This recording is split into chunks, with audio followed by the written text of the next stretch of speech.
بسم اللہ الرحمن الرحیم۔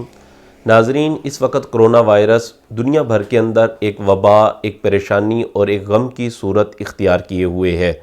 وبا، پریشانی اور غم کی صورت کے اندر اکثر لوگ یہ سوال کرتے ہیں کہ آیا اس صورت کے اندر اذان دینا کیسا ہے؟ تو یہ بات یاد رکھیں کہ غم، پریشانی اور وبا کی صورت کے اندر اذان دینا ایک مستحب عمل ہے، ایک ثواب کا کام ہے، اور جب ایسی صورتحال کے اندر اذان دی جائے گی، اذان پڑھی جائے گی، تو اس سے غم، پریشانیاں اور وبا کے دور ہونے کا قوی امکان ہے۔ جیسا کہ امام طبرانی اپنی معجم کے اندر ایک روایت نقل کرتے ہیں کہ حضرت انس رضی اللہ تعالی عنہ سے یہ روایت مروی ہے کہ نبی کریم صلی اللہ علیہ وسلم نے ارشاد فرمایا: اذا اذن فی قریۃ امنہ اللہ من عذابہ فی ذلک اليوم، کہ جب کسی بستی میں اذان دی جائے تو اللہ تعالیٰ اس دن اسے اپنے عذاب سے امن دے دیتا ہے، یعنی اس دن اس بستی پر عذاب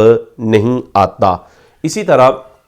مسند فردوس کی ایک روایت ہے کہ نبی کریم صلی اللہ علیہ وسلم نے حضرت علی رضی اللہ تعالی عنہ کو غمگین دیکھا، پریشان دیکھا، تو نبی کریم صلی اللہ علیہ وسلم نے ارشاد فرمایا: یا ابن ابی طالب، فرمایا اے میرے چچا کے بیٹے، انی اراک حزینا، میں آپ کو غمگین دیکھ رہا ہوں۔ تو ارشاد فرمایا: فمر بعد اہلک،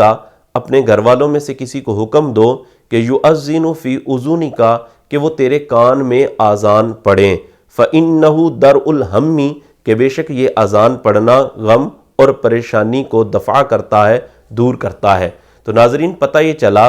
کہ غم، پریشانی اور وبا کی صورت کے اندر اذان دینا ایک بہت ہی مفید عمل ہے، اور اس سے وبائیں، پریشانیاں دور ہو جاتی ہیں۔ اور ایسی صورتحال کے اندر اذان دینے کے حوالے سے یہ بات یاد رکھیں کہ اس صورتحال میں جو اذان دی جائے گی، اس اذان میں بھی انہی آداب کا خیال رکھا جائے گا جو عام طور پر اذان دینے میں خیال رکھا جاتا ہے، یعنی اس اذان کو بھی قبلہ رو ہو کر دیا جائے گا، باوضو ہو کر دیا جائے گا، اور کھڑے ہو کر اس اذان کو پڑھا جائے گا۔ پھر لوگ یہ بھی سوال کرتے ہیں کہ آیا چھت پر جانا کوئی ضروری ہے یا رات کو اذان پڑھنا ضروری ہے؟ تو یہ بات یاد رکھیں کہ اس اذان دینے میں چھت پر جانا کوئی ضروری نہیں، یا رات کو یہ اذان پڑھنا ضروری نہیں ہے۔ ہاں، اگر کسی کو آپ ترغیب دلانا چاہ رہے ہیں تو ایسی صورت میں آپ اگر چھت پر جا کر اذان پڑھیں گے تو یہ ایک